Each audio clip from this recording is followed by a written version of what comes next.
게리 챕맨이 쓴 The Five Love Language라는 책이 있어요. 한국말로는 5가지 사랑의 언어로 그렇게 번역이 됐는데, 이 책에 보면은요, 각 사람마다 사랑을 느끼는 방법 5가지를 소개하고 있는데, 그것을 사랑의 언어라고 표현을 했습니다. 첫 번째 사랑의 언어는요, Words of Affirmation이에요. 인정하는 말입니다. 사랑한다고 말해주고, 또 잘한다고 칭찬해주고 격려해주면 그 말을 통해서 사랑을 느끼는 거죠. 두 번째 사랑의 언어는 Quality Time입니다. 함께하는 시간이에요. 그러니까 사랑한다는 말을만 해도 같이 시간을 보내지 않으면 사랑을 느낄 수 없다고 또 생각할 수 있는 거죠. 세 번째 사랑의 언어는요, Receiving Gift입니다. 선물입니다. 결혼 기념일이나 아니면 생일이 아니었는데도 불구하고 내가 뭔가를 원했었는데 내 아내와 아니면 내 남편이 그것을 알고 저에게 딱 선물을 딱 해주면 그걸 통해서 또한 사랑을 느끼는 겁니다. 네 번째 사랑의 언어는 Acts of Service라고 한국말로는 봉사 혹은 섬김으로 번역될 수 있죠. 그러니까 아내는 남편이 집에서 백큐하면서 청소해 주는 것을 은근히 기대하고, 그 다음에 빨래 도와주고 설거지 도와줄 때, 그때 남편으로부터 이제 사랑을 느끼는 경우가 많다고 합니다. 또 남편은 아내가 정성스럽게 맛있게 음식을 이렇게 만들어 주면 그걸 통해서 또 사랑을 느끼는다고 합니다. 다섯 번째 사랑의 언어는 Physical Touch, 스킨십입니다. 대충 감 잡히시죠? 네, 요거는 PG-13 버전으로만 하겠습니다. 손을 잡아주거나 쓰다듬어 주거나 포옹을 해주거나 아니면 입을 맞출 때 그걸 통해서 또 애정을 느낄 수 있습니다. 그런데 이 책에서 말하는 핵심이 뭐냐면, 남편과 아내가 서로 사랑하고 있다 할지라도 자기가 원하고 기대하는 사랑의 언어와 상대방이 표현하는 사랑의 언어가 만약에 다르다면 둘이 서로 사랑하고 있다 할지라도 그 사랑을 느낄 수 없다는 거예요. 예를 들어서 아내는 남편과 함께 시간 보내는 것을 너무나 원해요. 그게 아내의 사랑의 언어예요. 그런데 남편은 함께 시간은 보내주지 않고 그냥 선물만 갖다 주면서 됐다 이렇게 주면 아내는 이 남편이 나를 별로 사랑하지 않는가 보구나 라고 그렇게 생각할 수 있다는 거죠. 또 남편은 아내가 집에서 자기를 위해서 맛있게 음식 요리를 하면서 차려주기를 너무나 원하는데 그게 남편이 기대하는 사랑의 언어인데, 아내는 음식은 채워다 주지도 않고 그냥 말로만 자기 사랑해, 자기가 최고야 라고만 말로 하면 남편은 그 아내에게서 사랑을 느낄 수 없다는 겁니다. 서로 사랑을 느끼는 방법이 다를 때, 또 표현하는 방법이 다를 때 서로 사랑하고 있다 할지라도 그 사랑을 느끼지 못할 수 있다는 게 그 책의 핵심 주제입니다. 그런데 종종 하나님의 사랑의 언어와 우리 인간이 기대하는 사랑의 언어에 큰 차이가 있어 보이죠. 하나님은 온 우주 만물을 창조하시고 온 우주 만물의 주인이 되시면서 또 동시에 하나님은 뭐든지 다 하실 수 있는 전능하신 하나님이죠. 근데 또 그 하나님이 그 무엇보다도 나를 끔찍하게 사랑하신대요. 그러면 우리 인간이 그 하나님께 기대하는 사랑의 언어는 보통 온 우주 만물의 주인 되시고 전능하시고 나를 사랑하시는 그 하나님이 그러면 나를 항상 붙잡아 주시고 부족함을 채워주시고 나의 삶을 편하게 해주시고 고통과 환난이 나의 삶에 다가오지 않도록 다 막아주시고 보호해 주시고 또 가능하면 나를 부자로 만들어 주셔서 부유한 삶을 누리게 해주시는 걸로 하나님께로부터 오는 사랑의 언어를 기대한다는 거예요. 그런데 우리 삶을 보면 어려운 일도 종종 생기고 고통의 사건들도 여러 번 일어나고 또한 참 이해가 안 되는 일들도 우리 삶 가운데 계속해서 벌어지잖아요. 그러면 그렇게 내가 기대하는 사랑의 언어가 다를 때에 그때 하나님의 사랑을 의심하게 된다는 거예요. 하나님이 정말로 나를 사랑하신다고 하는데, 나를 정말 사랑하시면 나에게 이런 일이 일어날 수 있는가? 궁금해지는 거죠. 그런데 많은 사람들이 하나님에 대해서 참 많이 듣고 하나님 이러신 분이라고 설교를 통해서 많이 들었는데, 그 중에서 되게 쉬운 컨셉 같으면서도 가장 이해하기 어려운 컨셉이 바로 이 하나님의 사랑의 컨셉이라고 저는 생각합니다. 하나님의 사랑은 우리 인간의 선입견과 우리 인간의 감정으로, 또한 내가 처해 있는 상황을 토대로 이해하려고 하면 안 됩니다. 그게 하나님이 우리들에게 보여주신 사랑의 언어가 아니에요.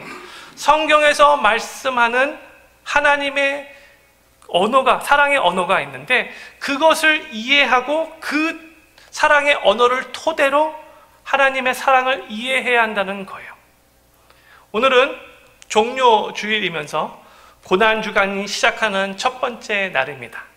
저희는 오늘 고난주간이 시작하는 이 첫 번째 날, 하나님이 우리를 너무나 사랑하셔서 우리의 죄를 용서해 주시기 위해, 또 우리를 죄의 심판으로부터 구원해 주시기 위해 하나밖에 없는 독생자 예수 그리스도를 그 고난의 십자가에 못 박아 죽게 하신 그 하나님의 사랑을 생각하면서 하나님의 사랑을 성경적으로 올바르게 이해하는 시간 갖기를 소망해요.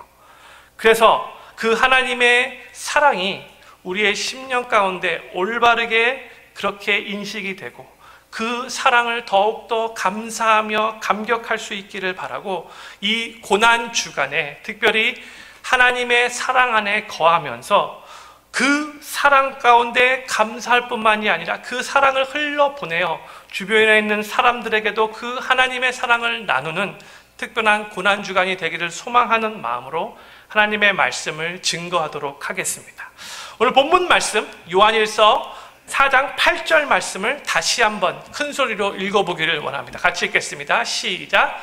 사랑하지 아니하는 자는 하나님을 알지 못하나니 이는 하나님은 사랑이심이라. 아멘. 하나님은 사랑이시래요. 영어로 God is love 라고 그렇게 지금 선포하고 있어요. 이게 무슨 뜻이죠? 하나님은 사랑이시라. 이 말은 하나님의 속성이, 하나님의 본질이, 그 네이처가, 그 에센스가, 바로 그 근본이 다 사랑이라는 거예요. 이게 무슨 말인가? 이 말은 하나님이 상황과 환경에 따라, 하나님의 기분에 따라 어떨 때는 사랑이기도 하셨다가 어떨 때는 사랑이 아니기도 하는, 그렇게 변하시는 분이 아니라 항상 그 본질 자체가 사랑이라는 뜻이에요. 쉽게 말하자면 하나님은 항상 변함없이 모든 것을 사랑 안에서 사랑으로 행하시는 분이시라는 거예요. 저를 한번 큰 소리로 따라해 주시면 감사하겠습니다. 하나님은 변함없이 모든 것을 사랑 안에서 사랑으로 행하십니다. 믿으십니까? 우리 인간은 기분에 따라서 우리 행동이 바뀌어요. 아직도 죄성 있는 우리 인간의 속성이죠. 기분이 좋으면 좀 더 친절해지고 좀 더 관대해지고 좀 더 나이스해지는데, 기분이 나쁘면, 화가 나면 갑자기 쌀쌀 맞아지고 갑자기 차가워지는 게 우리 인간의 본성이에요. 그죠? 네? 남편들이 아내와의 관계에서 참 힘들어하는 것 중에 하나가 뭐냐면, 어떨 때는 아내가 정말 천사같이 착하고 나이스해요. 그런데 어떨 때는 이 천사가 타락한 천사로 바뀌어요. 너무 사납고 무서워요. 네? 어떨 때는 사랑으로 충만한데 어떨 때는 도끼로 충만해요. 이 기복이 너무나 심해요. 여자의 이 속성을 잘 모르는 남편들은 참 많이 힘들어합니다. 그쵸? 우리 남자 동지 여러분들, 예? 아내 눈치 보고 말도 함부로 못 하시는데 물론 제 아내는 항상 천사같이 나이스해요. 예? 어쩔 수 없이 이렇게 말을 할 수밖에 없음을 이해해 주시기 바랍니다. 그런데 우리 인간은 정말 상황에 따라 기분에 따라 이게 왔다 갔다 기복이 심하지만 하나님은 어떠신 분인가? 우리 인간과 같이 그렇게 기분에 따라 행동이 바뀌시지 않아요. 아니, 바뀔 수가 없어요. 만약에 하나님이 감정에 따라 그 기분에 따라 하나님이 선호하는 경향에 따라 사람들을 대하시고 일하시는 방법이 바뀐다면 그건 하나님의 속성이 바로 위반되는 거예요. 영어로 하면 violate 되는 거예요. 더 이상 이 속성이 하나님의 어떨 때는 사랑하셨다가 하면 덜 사랑하셨다가 이거 왔다 갔다 하면 더 이상 하나님이 될 수가 없어요. 그건 인간이지 하나님이실 수가 없다는 거예요. 하나님의 사랑의 표현과 우리가 기대하는 사랑의 표현이 종종 달라서 많이 혼란스럽고 하나님의 사랑에 의심이 생길 때가 있겠지만 그럴 때에도 우리는 꼭 기억해야 돼요. 하나님은 본질상 항상 사랑이시다. 하나님은 모든 것을 다 사랑 안에서 행하신다. 하나님이 하시는 모든 일은 다 사랑의 동기로 하시는 것이다. 이것을 우리가 꼭 믿어야 된다는 거예요. 오랫동안 성실하게 일하던 직장에서 억울하게 잘렸을 때에도 정말 오랫동안 눈물로 인내하면서 간절하게 기도해 왔는데도 문제가 해결되지 않고 여전히 어려움이 계속 지속될 때에도 심지어 몸에 병이 들어 심하게 아플 때에도 내가 원했던 대로 일이 하나도 안 풀렸을 바로 그때에도 우리는 이 하나님의 진리의 말씀을 붙잡아야 합니다. 비록 내 상황은 지금 힘들다 할지라도 하나님은 여전히 사랑이시다. 하나님은 모든 것을 다 사랑으로 행하신다. 하나님은 지금도 나를 변함없이 여전히 사랑하신다. 믿으십니까? 네. 종교개혁자 켈빈이 이런 유명한 말을 했습니다. 사단은 성도를 평지에서 밀어뜨리지 않는다. 사단은 성도를 절벽에서 밀어뜨린다. 그러나 땅바닥에 부딪히는 그 순간에도 성도는 주님의 눈동자를 바라봐야 한다. 네. 그 눈동자가 바로 우리를 사랑하시는 하나님의 눈동자인 것입니다. 요즘 수요 예배 때마다 제가 빌립보서 강해를 쭉 설교해 오고 있습니다. 오늘 이번 주 수요일이 이제 18번째인데 이 빌립보서는 사도 바울이 복음을 전하다가 옥에 갇힌 상태로 옥 안에서 옥 밖에 있는 빌립보 성도들을 향해 편지를 쓴 내용이에요. 그런데 이 빌립보서를 보면 바울은 지금 복음을 전하다가 하나님의 일을 열심히 하다가 어떻게 보면 참 말이 안 될 정도로 감옥에 갇혀 있는 상황인데 지금 옥에 갇혀 있으면서 옥 밖에 있는 사람에게 뭐라고 여러 번 말을 하냐면은 자기는 너무 기쁘대요. 너무 기쁘대요. 조금 이상하죠? 네? 그리고 자기는 지금 옥 안에 있으면서 옥 밖에 있는 사람에게 뭐라고 계속해서 여러 번 권면하냐면 주 안에서 기뻐하래요. 내가 다시 말하노니 기뻐하라. 한 번도 아니고 두 번도 아니고 여러 번 계속해서 그렇게 권면하고 있어요. 지금 누가 옥 안에 있고 누가 옥 밖에 있는지 헷갈려요. 세상은 계속 환난과 위협으로 우리를 위축되게 만들고 두렵게 만들고 불안하게 만드는데 그런데 이 사도 바울은 거기에 대해서 전혀 조금 더 끄떡이지 않는 모습을 보이며 모든 것을 다 초월한 모습을 보입니다. 어떻게 바울이 그 상황 속에서 언제 죽을지 모르는 바로 그 상황 속에서도 그렇게 담대하게 주님이 주시는 그 기쁨을 누리면서 모든 것을 초월할 수 있었을까요? 세상에서 주는 염려와 두려움에 매이지 않고 밖에 있는 사람에게 오히려 담대하게 내가 다시 말하노니 기뻐하라고 그렇게 선포할 수 있었을까요? 우리는 그 해답을 로마서 8장에서 찾아볼 수 있습니다. 이 성경 구절은 제가 개인적으로 가장 소중히 여기고 정말 좋아하는 구절이에요. 우리 같이 이 하나님의 말씀 큰 소리로 선포하는 마음으로 같이 읽어보도록 하겠습니다. 시작.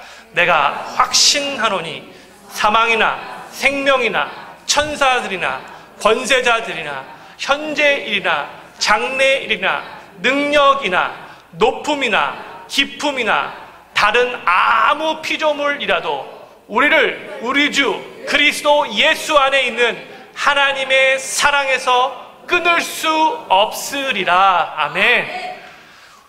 하나님의 사랑을 말하는데 우리 주 그리스도 예수 안에 있는 하나님의 사랑이래요. 이게 오늘 제가 말씀드리고 싶은 이 메시지의 핵심이에요. 바울은 하나님의 사랑을 조금도 의심하지 않았어요.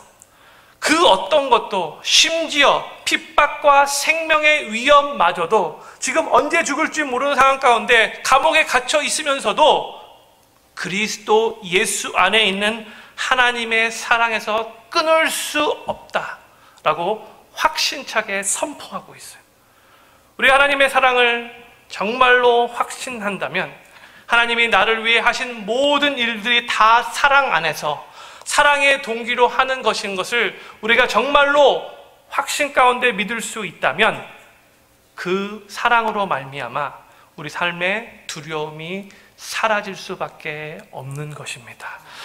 요한 1서 4장 18절이 그것을 선포하고 있는데 같이 한번 또 읽겠습니다. 시작. 사랑 안에 두려움이 없고 온전한 사랑이 두려움을 내어 쫓나니 두려움에는 형벌이 있음이라. 두려워하는 자는 사랑 안에서 온전히 이루지 못하였느니라. 아멘. 성도님들 혹시 지금 심령 가운데 두려움이 있으십니까? 혼자 외롭게 느껴서 오는 두려움 있으십니까? 미래가 불투명해서 오는 두려움이 있으십니까? 사람들에게 인정받지 못할까 봐 오는 두려움이 있으십니까? 잘 못하고 내가 하는 일 실패할까 봐 오는 두려움이 있으십니까? 과거의 상처로부터 오는 두려움 혹시 있지 않으십니까? 저는 우리 사랑하는 필그림교회 성도님들에게 그 무엇보다도 하나님의 사랑을 먼저 확신하는 가운데 그 두려움이 사라지는 은혜를 경험하시게 되기를 간절히 축복합니다.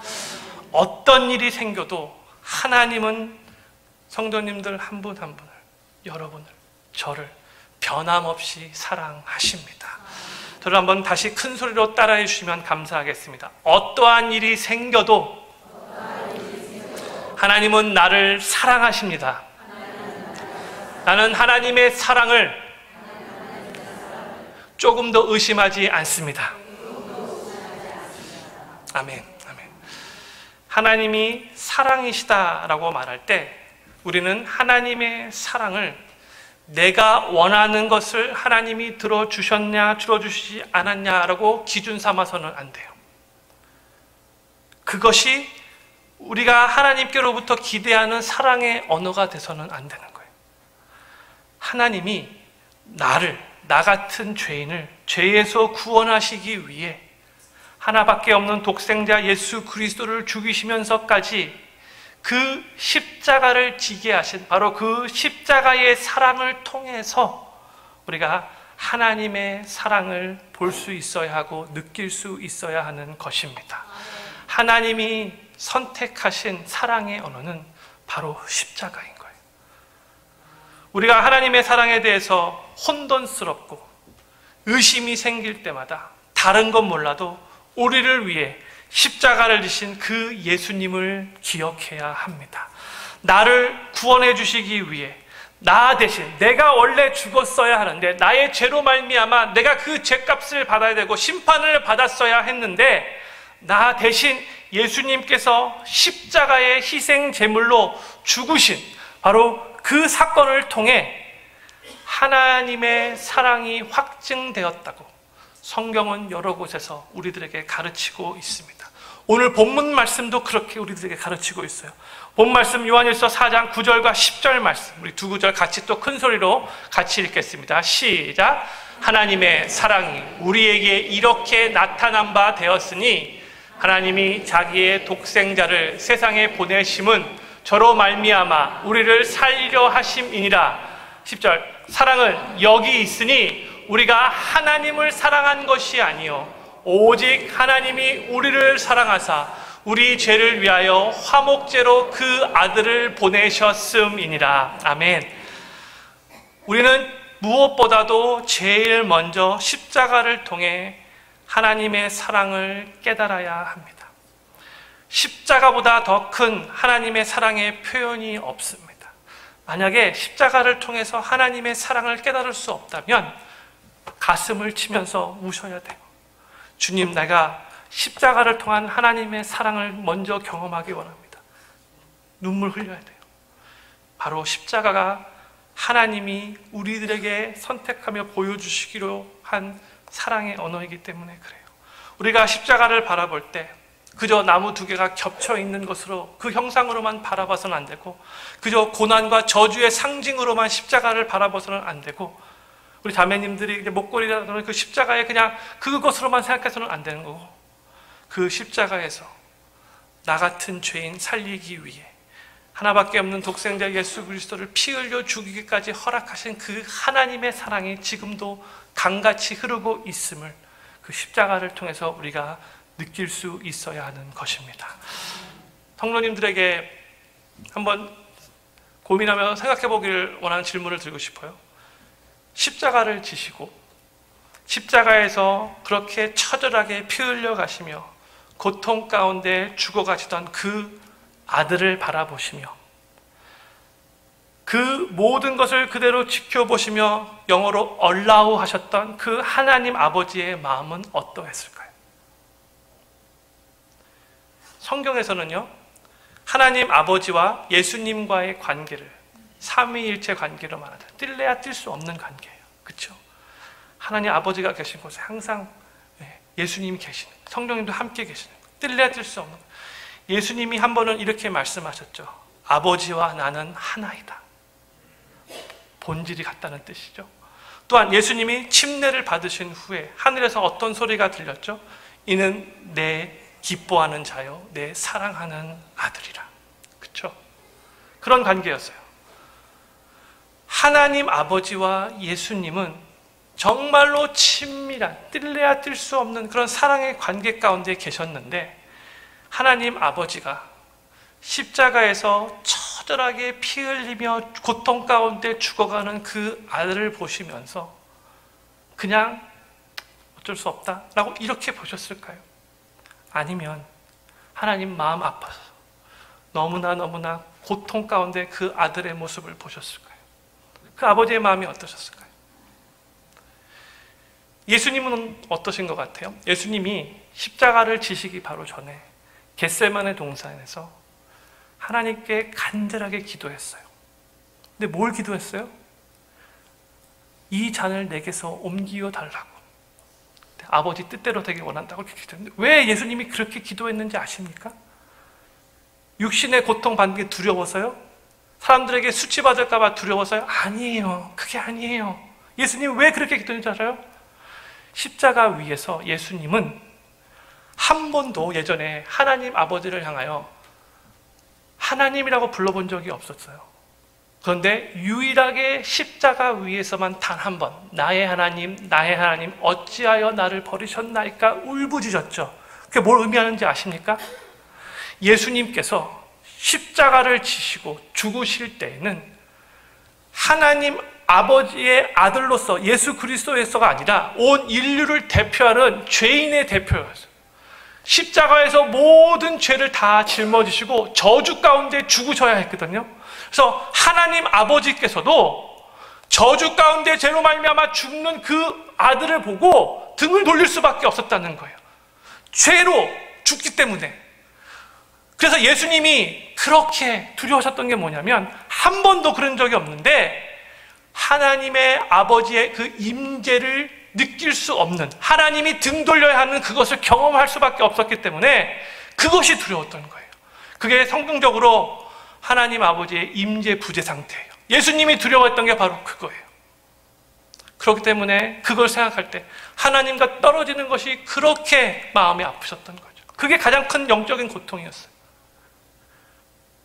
그래서 예수님이 울부짖으셨어요. 그 울부짖는 나의 하나님 어찌하여 나를 버리셨나이까? 그 울부짖는 울부짖음 속에서 하나님은 어떤 마음이셨을까요? 가슴이 찢어지지 않았을까요? 이사야 53장은 메시아 예언장인데 우리들에게 이렇게 말씀해 주고 있어요. 제가 이 말씀 천천히 읽을 텐데 우리 성도님들 눈으로 따라와 주시면 감사하겠습니다. 그는, 예수님이에요, 실로 우리의 질고를 지고 우리의 슬픔을 당하였거늘 우리는 생각하기를 그는 징벌을 받아서 하나님에게 맞으며 고난을 당한다 하였노라. 그가 찔림은 우리의 허물을 인함이요 그가 상함은 우리의 죄악을 인함이라. 그가 징계를 받음으로 우리가 평안을 누리고 그가 채찍에 맞음으로 우리가 나음을 입었도다. 우리는 다 양 같아서 그릇 행하여 각기 제 길로 갔거늘 여호와께서는 우리 무리의 죄악을 그에게 담당시키셨도다. 그가 곤욕을 당하여 괴로울 때에도 그 입을 열지 아니하였으며 마치 도수장으로 끌려가는 어린 양과 털 깎는 자 앞에 잠잠한 양같이 그 입을 열지 아니하였도다. 그 고통 가운데서도 침묵하며 그 모든 것을 통과하시는 예수님의 모습이죠. 10절에서 이렇게 기록되어 있어요. 여호와께서 그로, 예수님을 말씀하시는 거예요. 그로 상함을 받게 하시기를 원하사 질고를 당케 하셨은즉. 영어로 yet it was the Lord's will to crush him. 누구를 크러쉬하는 게 하나님의 뜻이에요? 아들. It was Lord's will to crush him 적혀 있어요.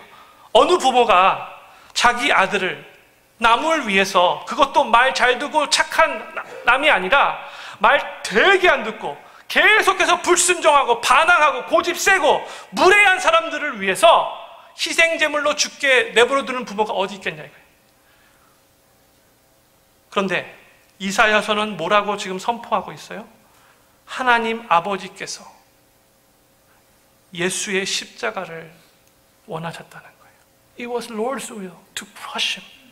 아들이 십자가 위에서 온갖 고초당하면서 고난을 받으시면서 몸을 찢어가시면서 그 몸이 크러쉬 되면서 죽어가셨는데 그것을 다 하나님이 지켜보시며 allow 하셨다는 거예요. It was Lord's will to crush him. 왜요? 왜 그렇게 하나님이 그러셨어요? 왜요? 우리를 죄에서 구원하시기 위해서요.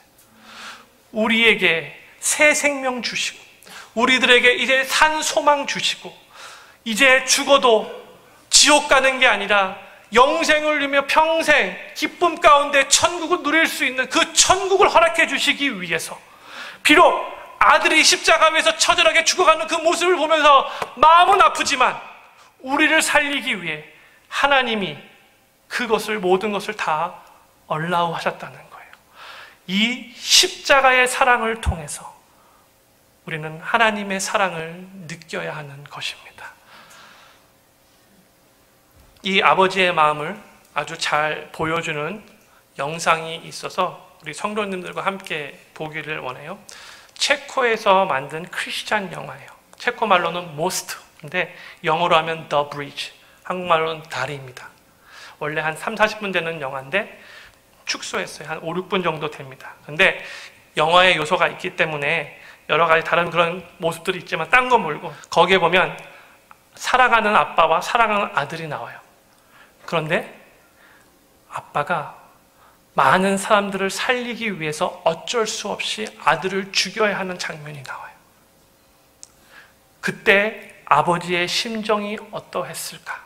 하나님 아버지의 심정을 생각하면서 같이 한번 이 영상 보고 계속 말씀 이어가도록 하겠습니다.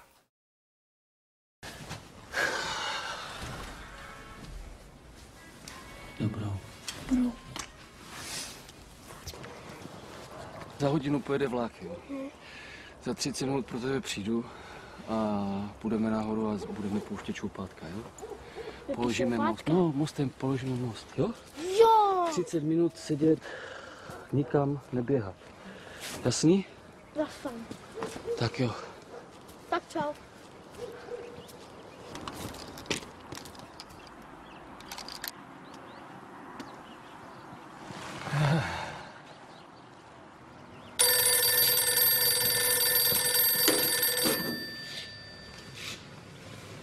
Jo, jasně.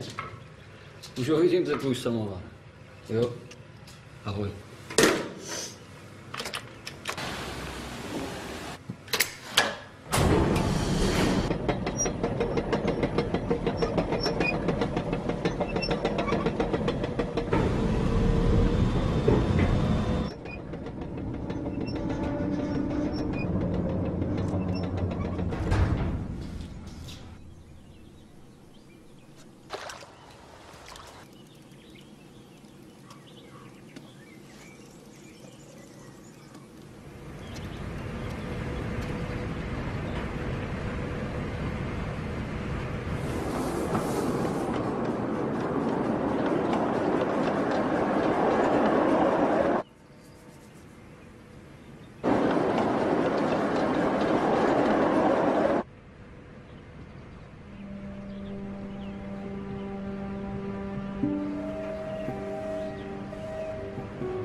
라디오! 라디오! 라디오!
잃었던 생명 찾았고 광명을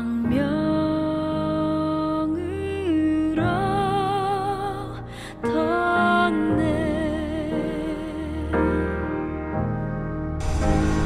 큰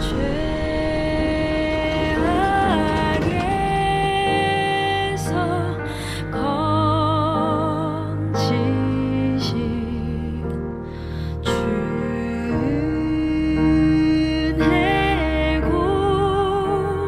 마워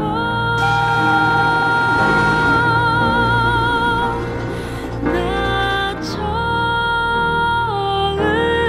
믿은 그 시간 귀하고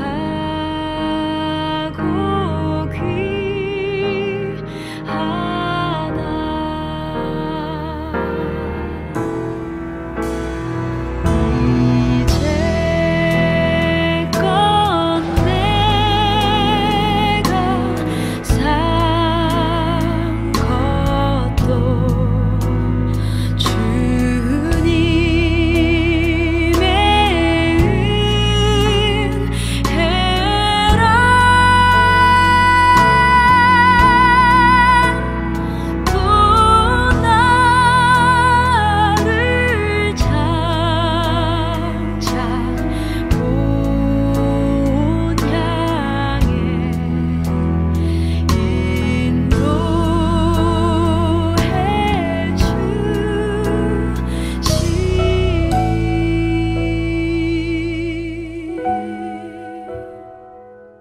많은 사람들을 살리기 위해서 아들을 죽게 한 바로 저 아버지의 심정이 바로 우리 하나님 아버지의 심정일 것입니다. 기차 속에서 아무것도 모르고 태연하게 있는 사람들 모습 기억하십니까? 아버지는 그들을 살리기 위해서 아들을 죽게 했는데, 그래서 너무나 마음 아파서 울고 계신데 기차 속에 있는 사람들은 아무것도 모르고 있죠. 그게 바로 하나님 아버지의 사랑을 모르는 우리 인간들의 모습이라고 생각합니다. 만약 십자가에서 나타난 하나님의 사랑을 깨닫지 못한다면 그 사람은 절대로 구원받았다라고 말할 수 없어요. 십자가의 사랑을 깨닫지 못하고서는 신앙생활 할 수 없어요. 십자가 없는 구원은 있을 수 없는 거예요.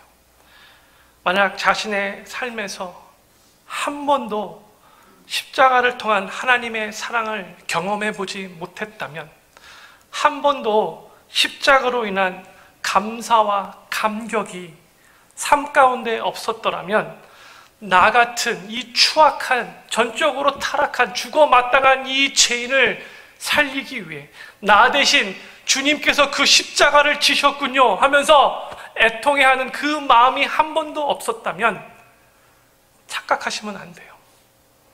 어쩌면 오랫동안 교회에 다니셨을지 몰라도 아직 구원받지 못한 그냥 종교 생활만 하는 삶일 수도 있다는 거예요. 십자가 없는 하나님의 사랑, 십자가를 통하지 않는 하나님의 사랑은 있을 수 없는 거예요. 그게 성경에서 거듭 우리들에게 말해주고 있는 하나님의 사랑의 언어인 것입니다. 저는 여기 계신 모든 필그림교회 성도님들이 나 같은 죄인 살리신, 나 같은 죄인을 구원해 주시기 위해 아들의 죽음마저도 기꺼이 얼라오하시고 우리들에게 그 구원을 온전히 베풀어 주시고 참 소망을 주시고 새 생명 주시고 영생을 허락하신 그 아버지의 사랑을 온전히 깨달으며 그 사랑을 평생 마음에 새기고 감사하며 감격하는 삶을 사시게 되기를 간절히 기도합니다. 하나님은 누가 뭐라 그래도 사랑이십니다. 하나님은 우리가 아직 죄인 되었을 때에 자신의 아들을 십자가 위에서 죽이시면서까지 우리를 향한 그 하나님의 사랑을 확증해 주셨습니다. 그러면 우리를 그토록 사랑하시면서 구원해 주신 그 하나님께서 우리들에게 기대하는 사랑의 언어는 뭘까요? 오늘 본문 말씀은 이렇게 우리들에게 가르치고 있습니다. 우리 요한일서 4장 11절 말씀 같이 읽겠습니다. 시작. 사랑하는 자들아, 하나님이 이같이 우리를 사랑하셨은즉 우리도 서로 사랑하는 것이 마땅하도다. 하나님이 우리에게 구원받은 우리에게, 은혜로 값없이 구원받은 우리에게 기대하는 사랑의 언어는 다른 게 아니에요. 서로 사랑하는 것을 원하시고 있어요. 성경은 우리가 하나님의 사랑을 십자가를 통해서 온전히 깨달았다면 우리가 서로 사랑하는 것이 마땅하다, 당연한 것이다 라고 선포하고 있어요. 결국 그 사랑만이, 십자가에서 우리들에게 나타난 그 사랑을 우리가 체험하고 그 사랑 가운데 감사하고 감격하면서 그 사랑을 흘려보내며 그로 말미암아 내 주변에 있는 사람이 나로 통해서 그 십자가의 사랑을 깨달을 수 있다면 그 길만이 이 타락해가는 추악한 세상을 아름답게 변화시킬 수 있는 유일한 길이고, 눈에 보이지 않는 그 하나님을 이 세상 사람들에게 올바르게 보이는 유일한 방법이기 때문에 그렇습니다. 사랑하셔야 돼요. 정말 사랑하셔야 돼요. 사랑하기 힘든 사람마저도 사랑하셔야 돼요. 예수 그리스도의 그 십자가의 사랑을 생각하면서 나 같은 죄인 살리신 그 주님의 사랑을 생각하면서 이제 용서하시며 용납하시며 사랑하셔야 돼요. 당연한 거예요. 마땅한 거예요. 정말 그 십자가의 사랑을 깨달았다면, 그리고 그 사랑이 계속해서 흘러서 우리 주변이 아름답게 변하는 거예요.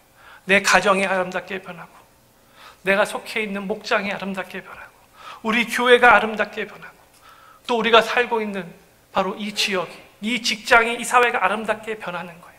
그 길이 바로 하나님이 우리들에게 그토록 원하시는 길인 거예요. 그런데 예수님 믿었다라고 말을 하면서도 아직도 같이 예수님 믿는 형제 자매 사랑하지 못하는 사람들이 너무나 많다는 거예요.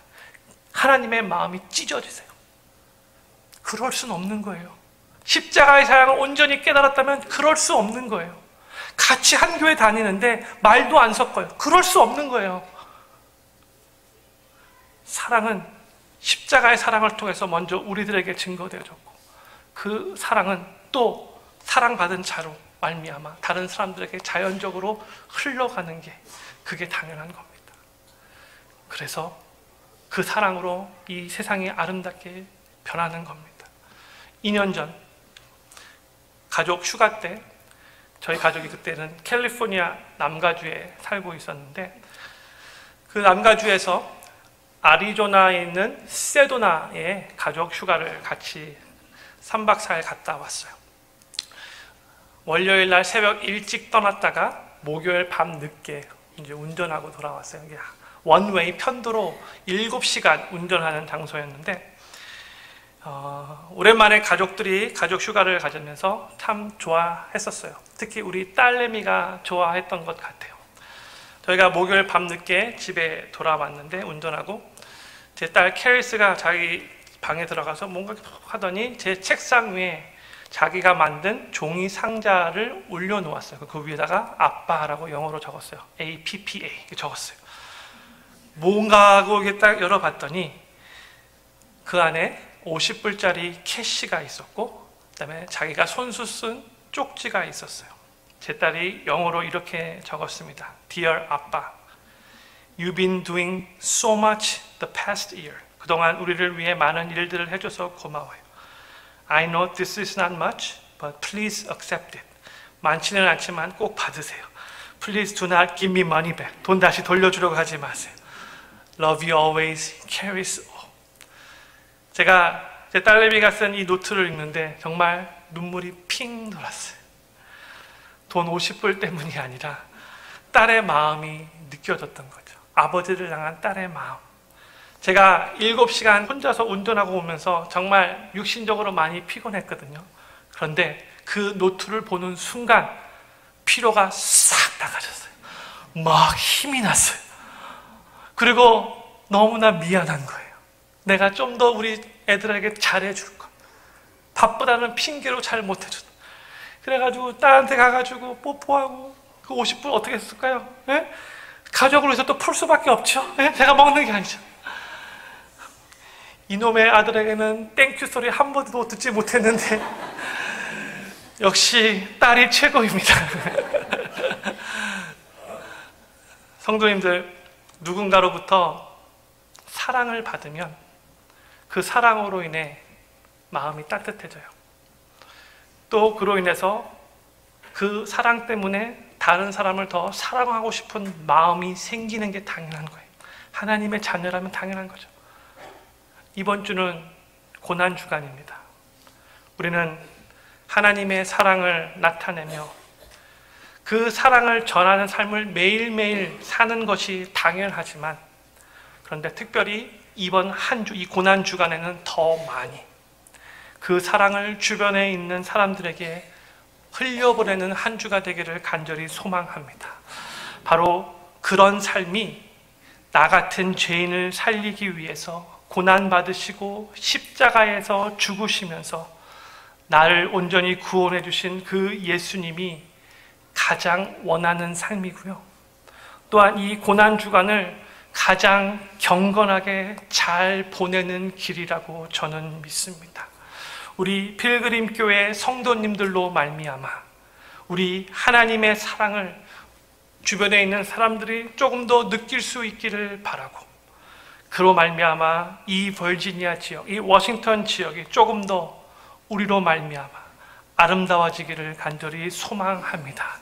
저는 저 자신을 포함하여 여기 계신 모든 필그림 교회 성도님들이 십자가에서 나타난 그 하나님의 사랑을 몸소 깨닫고 경험하며 그 하나님의 사랑을 확신하면서 매일매일 살 뿐만이 아니라 정말로 그 사랑을 깨달았다면 이제는 다른 사람들까지도 그 사랑을 나누어 주며 그로 인해 그들도 하나님의 사랑을 깨닫게 되고, 또 아직 주님의 사랑을 모르는 자는 나의 전하는 그 사랑으로 말미암아 예수님을 믿게 되는 그 소중한 일에 귀하게 쓰임받는 우리 필그림 교회 성도님들 한 분 한 분 되시기를 우리 구주 예수님의 이름으로 간절히 축원합니다.